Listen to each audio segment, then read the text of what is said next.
នៅទីបំផុតច្បាស់ការហើយតកតងជាមួយនឹងដៃគូរបស់កីឡាករលន់បញ្ញាដែលធ្វើការប្រកួតនៅឯសៃវៀន K1 នៅឯទឹកដីប្រទេសជប៉ុនបងប្អូនប្រិមិត្តប្រសិនបើមានជាការពេញចិត្តកុំភ្លេចចុចពាក្យជាវឬក៏ពាក្យ Subscribe ម្នាក់មួយផង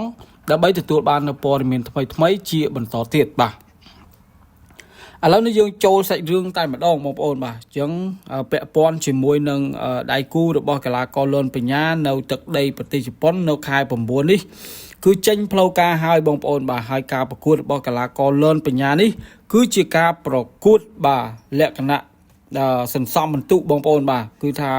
World Max តែម្ដងបងប្អូនបាទK1 World Max តែម្ដង16នាក់ចុងក្រោយបងប្អូនបាទលក្ខណៈថាគេមានកីឡាករ16នាក់ហើយការប្រកួតនេះអ្នកណាឈ្នះឡើងតទៅទៀតបងប្អូនបាទអ្នកណាឈ្នះឡើងតទៅទៀតចឹងចាំមើលថាតើកីឡាករលន់បញ្ញាកម្ពុជារបស់យើងអាចឈ្នះជុំទី1នេះឬក៏យ៉ាងណាបងប្អូនបាទការប្រកួតនេះក្នុងប្រភេទគីឡូ70គីឡូក្រាមលក្ខណៈ kickboxing បាទហើយប៉ះជាមួយនឹងកីឡាករពីលីពីនកាត់ជប៉ុនបងប្អូនបាទគឺកីឡាករ Kazuki Matsumoto បាទកីឡាករពីលីពីនកាត់ជប៉ុនបាទអត់ដាច់ទេបាទមិនមែនកីឡាករជប៉ុនដាច់ទេ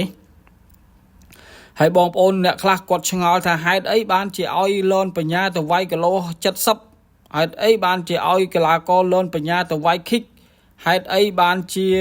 បថុយប្រឋានម្លេះបងប្អូនបាទបងប្អូនលើកយកហេតុផលនេះលើកយកហេតុផលនោះមកហើយបងប្អូនបាទតែជាការលើកឡើងរបស់កីឡាករលន់បញ្ញាបាទគាត់បានប្រាប់មូលហេតុនៅលើបណ្ដាញសង្គម Facebook page ផ្លូវការរបស់គាត់ដែរ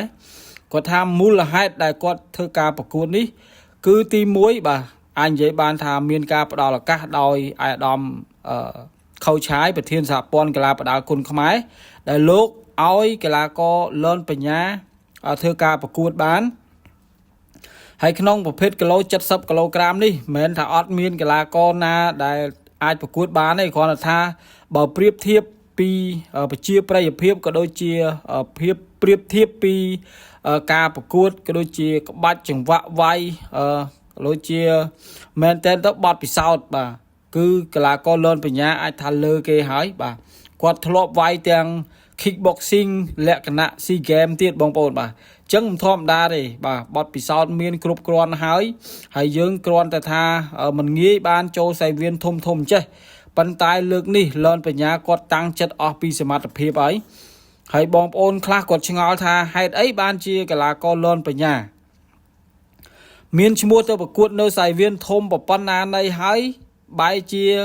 ទទួលការប្រកួតច្រើនម្លេះបាទហើយលន់បញ្ញាក៏បានរាយរាប់រៀបរាប់ដែរបងប្អូនបាទគាត់ថាគាត់នៅសល់តែមកប្រកួតទៀតទេគឺថ្ងៃទី22ថ្ងៃទី22នេះគាត់មានភារកិច្ចធំតែម្ដងបងប្អូនបាទគឺការពារខ្សែក្រវ៉ាត់ជាមួយនឹងកីឡាកររុស្ស៊ីនៅសៃវៀន Extreme បាទចឹងថ្ងៃទី22អាចនិយាយបានថាជាព្រឹត្តិការណ៍ធំមួយខាងសៃវៀននៅហងមាសបងប្អូនបាទសៃវៀន Extreme ក៏គេរៀបចំកម្មវិធីធំដែរក្នុងនោះក៏មានកីឡាករលន់បញ្ញាប្រកួតការពារខ្សែក្រវ៉ាត់ប៉ះជាមួយនឹងកីឡាករជើងខ្លាំងមកពីប្រទេសរុស្ស៊ីម្នាក់ដែរបាទចឹងមែនតើបងប្អូនបាទមែនតើហើយលន់បញ្ញាក៏គាត់បានលើកឡើងអំពីថាការមតិសង្ស័យក៏ដូចជាការក្តីបារម្ភរបស់បងប្អូនអ្នកគាំទ្រដែរគាត់ថាមិនបាច់បារម្ភទេបងប្អូនបាទព្រោះបើគិតពីថ្ងៃ22ដល់ថ្ងៃគាត់ប្រកួតថាចូល3សប្តាហ៍ដែរបាទអញ្ចឹង3សប្តាហ៍សម្រាប់គុនខ្មែរយើងហាត់ពេញបឹបបងប្អូនបាទហាត់ពេញបឹបអញ្ចឹងក្តីបារម្ភបងប្អូនដែលអ្នកគាំទ្រមានក្តីបារម្ភលន់បញ្ញាគាត់បាន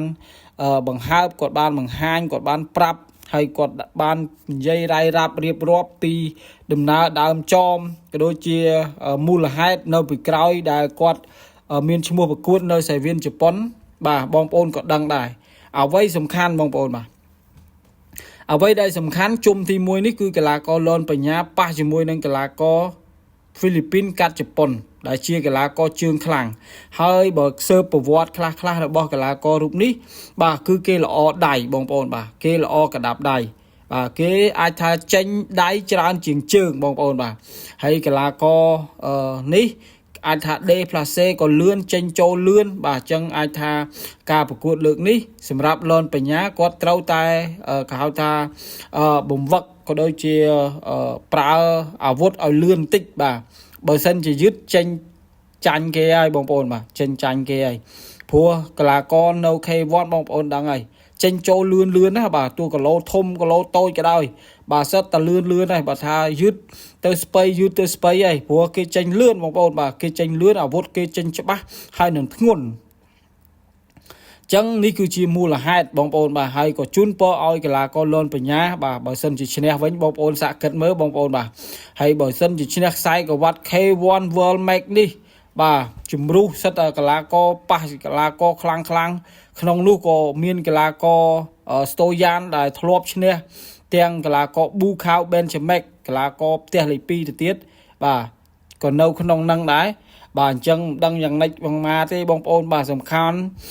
ជុំទី1នេះសង្ឃឹមថាលនបញ្ញាគាត់ធ្វើបានល្អនៅក្នុងការប្រកួតបាទវីដេអូនេះសូមបញ្ចប់តែប៉ុណ្ណេះសូមអរគុណសូមជម្រាបលា